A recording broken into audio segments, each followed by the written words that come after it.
Hey guys, it's me, Freddy Pop Collector. Happy New Year! Welcome to my final video of the year, that being going over my initial thoughts after playing Five Nights at Freddy's Security. Yeah, you heard that right. This isn't really a review in the sense, just initial thoughts, because I can't really give a fair review until after I've been able to sit on it for a while and my opinions have thought out a little bit. Obviously, the game just came out, so there's some kinks that need to be worked out, aka bugs, and also I need to sit on the story for a while, put the pieces together, and form my opinion on if this game did itself justice. Because by all accounts, this should be the biggest, best FNAF game ever made. But is it? Well, let's dive right into my initial thoughts.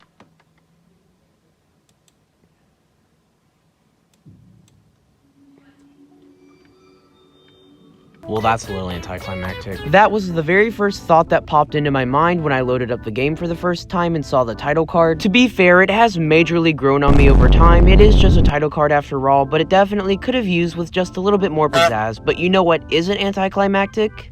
The opening cinematic. Now this is more on the lines of what I was expecting. In fact, all the cutscenes, except from the endings, we'll touch on those later, are very awesome, very cool, and just puts you in awe, a state of unbelief that this is a FNAF game. I honestly just wish we had more, because besides destroying the animatronics, the Afton ending, the destroying Glamrock Freddy ending, and I guess this mini withered music man, if you want to count that, that's about all the cutscenes we get. Even though I love the actual cutscenes, I'm not sure how I feel about these comic strip endings. I'm just kinda on the fence about it because on one hand, it is a very interesting stylistic choice, but on the other hand, to quote Markiplier himself, did they run out of budget for the last animation?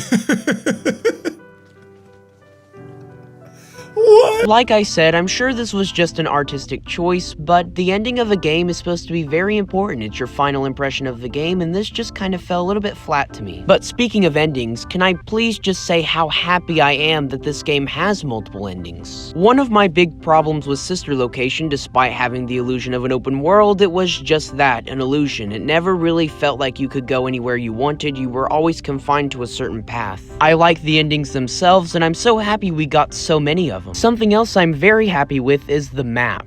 Dear Lord. This Pizzaplex feels like it's been crafted with so much passion and love for the past 2 years, which you can tell it has. There's so many rooms and collectibles. You can skip entire sections of this game and not even know, and that's honestly doing this game a disservice. Like, for example, I didn't even know the Fazbear Theater even existed in the daycare until I saw Doggo's playthrough, which is insane. But one negative I have about the map is all of the reused art. It kind of got on my nerves. Entire sections literally felt copied and pasted to me. Again, not to discredit all of the hard work that went into building this place, but I would have really preferred some more original art on the walls and posters and such. Also, another negative I have is a surprising lack of Vanny. Don't get me wrong, she is a main character, but it was just surprising how even in the ending, some of them she was barely even there. There's a lot of talking about Vanny, a lot of hinting at Vanny, a lot of Easter eggs such as the cassettes, but there's just not a lot of Vanny action. Another character I wish got fleshed out more was Gregory. Once the game loads up, you're already in Glamrock Freddy's stomach, and there's not a lot of talking about Gregory's past. Whether that's connected to the lore, I don't know. There was just a surprising lack of backstory for this character. Vanessa got an entire origin story and Help Wanted, 16 cassette tapes scattered out through this game, an entire 8-bit minigame Princess Quest, and Gregory is just kinda here. Human characters aside though, something I really enjoyed was the revival of Music Man.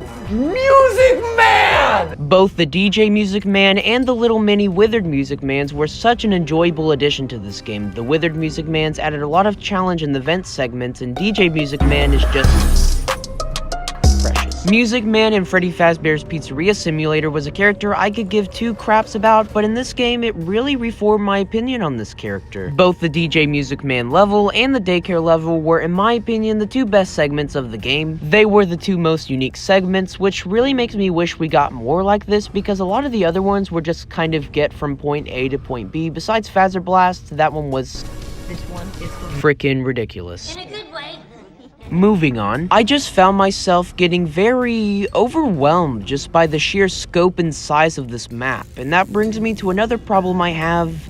I got lost all the time. Especially at the point where you're supposed to destroy Chica, I had no idea where to find the Monty mix, I had no idea how to lure Chica to the garbage dumpster, and I had no idea how to activate it. Granted, the hints were there, but I'm dumb and I needed better instructions. I don't know, maybe that's just me. Another small issue I had was the pacing. It always felt like the game, or I guess I should say hours, always were moving either too fast or too slow. 5 a.m. lasted probably 3 times as long as 2, 3, and 4 a.m., but that's probably just because they wrote themselves into a corner. But overall, I really liked the structure, and I liked how every hour it felt like something new was going on. I like how the game doesn't necessarily end at 6 a.m. It keeps going if you choose to. If you choose to stay, you venture down to the lowest level of the Pizzaplex, where you find the charred remains of the Freddy Fazbear's Pizza from FNAF 6. We all figured the Pizzaplex would be built upon something. Many thought Fredbear's Family Diner, me included, but this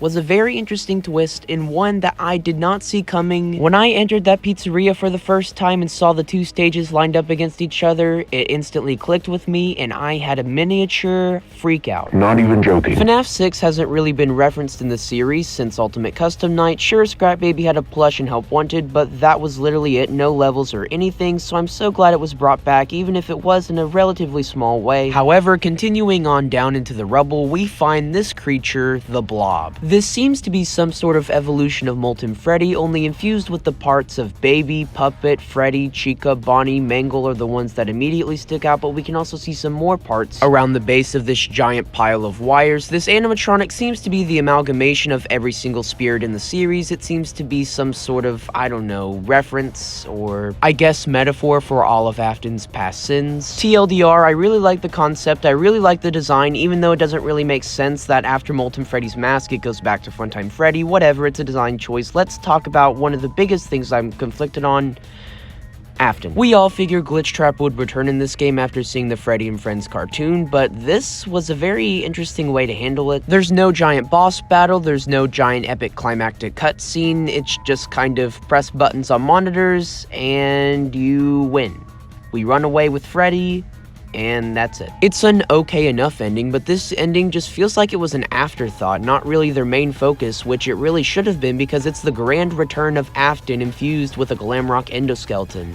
That could have been so great. Again, I want to say it wasn't bad, I was just expecting a little bit more. As for final things I want to touch on, I really want to applaud the concept of upgrading Freddy with the parts of the other animatronics. The upgrading Freddy segments are pretty challenging, they get progressively harder, and I also really like the Wither Glamrock animatronic designs. All of them, especially Chica, are really good in my opinion. Something else I thought was great was the basement endoskeleton level. That was one of my favorites, and it really reminded me of the basement level in Joy of Creation, such a challenging yet really satisfying level to finally beat. I also really like the Glamrock animatronic designs and personalities. The daycare attendant and Glamrock Freddy are the ones that immediately stick out in my mind, but Monty, Chica, and Roxy were pretty great as well. The voice acting can be a little bit spotty at times, but overall it's pretty good. I didn't really notice any parts where it was actually laughably bad. As for final complaints, I really wish we actually got to play golf and race on Monty Golf and Roxy Raceway. We got to do phaser blasts, so I don't know why this happened, probably some sort of timing issue. Like I said, the reused art, lack of a grandiose overarching story, lack of proper directions, lack of character development, and bugs are my only real issues with this game. I've seen some people call it the worst FNAF game of all time. It isn't. I don't know where those people are coming from. I don't know what game they played. I don't know if we played the same game. Is this better than Help Wanted? Personally, I don't think so. But it was an enjoyable experience that I can tell Steel Wool poured their heart and soul into. This game is such an amazing blueprint, which is why instead of making another giant game, I think it would be in Steel Wool's best interest to make 3 or 4 sized Curse of Dreadbear DLCs, if that makes sense. So with all that said, I'd say I give Security Breach an 8 out of 10. A game that I would say was pretty well worth the wait. What do you guys think in the comments? Tell me below. Also, like and subscribe if you're new. Thank you so much for watching. Happy New Year, and I will see you guys in 2022. Thank you so much again for watching, and I will see you guys in the next video.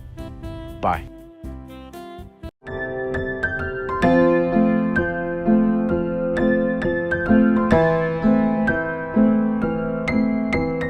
Thank you.